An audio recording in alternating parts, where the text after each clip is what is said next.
umugabo ni inzira ndende itabura ndarushya. Ubundi umuntu aravuka akagenwa bakamurera agakura akava ibwana akagera ibugimbi akava ibugimbi agasorekara, ndetse rimwe na rimwe umuryango bakabona ko uwo muntu koko akwiye kuba umugabo. Rimwe na rimwe kandi nabwo ashobora kubyisabira akavuga ko nawe nubwo asoretse ariko akeneye gushinga uwe mugero, bityo umuryango bakareba bakavuga bati uyu nguyu akwiye kuba umugabo koko, uyu nguyu yarushinga rugakomera.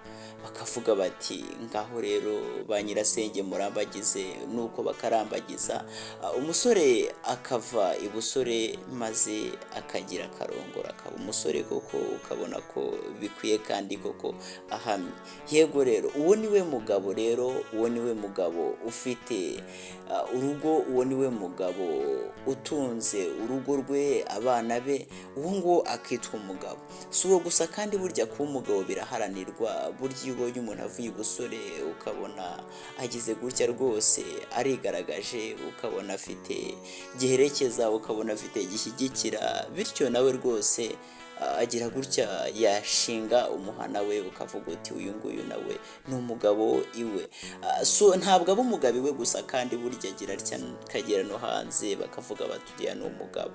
Ntabwo rero ubugabo burangirira mu rugo, kuko hari n'abagabo biswe abagore kubera ibitangaza cyangwa se ibikorwa by'agaciro bakoze. Abo nabo mbaheteye ibiganza byombi, ubugabo bukomeze buharanirwe. Sabo gusa kandi hari n'intwari cyane ziba zaracaniwe uruti, hari abahawe impotore, hari abahawe imidende. Izo mpeta z'ubutwari zose zigahabwa abagabo koko kandi bakwiye kwitwa abagabo. Yego rero umugabo, rero umugabo aho ari hose yubahwe cyane. Burya umugabo ni uw'agaciro, umugabo ni uwabiharaniye, umugabo ni uwihesheje agaciro. Umugabo mu mpande zose, intwari yose yitwaye neza mu cyiciro irimo mvuga ko ari umugabo. Buri muntu wese ku ruhande yaba ahereriyeho wese mvuga yuko ari umugabo. Umugabo rero yubahwe kandi umugabo koko yizihirwa ahari hose, ndetse buri muntu wese yifuze kwitwa umugabo ahari hose. Ntiwitwe umugore, ariko no kwitwa umugore ntacyo bitwaye, kuko umugore burya ni umuntu kandi umugore abyara abantu. Umugore njye mpamya nashidikanya ko ari n'iremabwenge, ntabwo ari iburabwenge. Umugore nawe aho ari hose yubahwe, ariko umugabo uyu munsi buri wese aharanire kwitwa umugabo mu byo ukora, mu byo ukeneye kugaragaza. Aho uri hose witwa umugabo by'agaciro.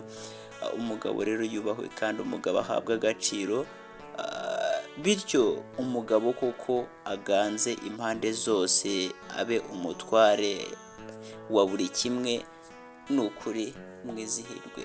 Nasoza nifuriza buri wese kwitwa umugabo, nasoza nifuriza buri musore wese kuzitwa umugabo, nasoza nifuriza buri mubyeyi wese w'umugore kwitwa umugabo, buri mukobwa wese azitwa umugabo, buri mwana wese azakure yitwa umugabo, buri musaza wese asaze yitwa umugabo, buri mugabo wese asaze yitwa umugabo. Umugabo akomeza abe umugabo, aganze impande zose n'ahantu hose yitwe umugabo. Amahoro rero mbakunda kubi.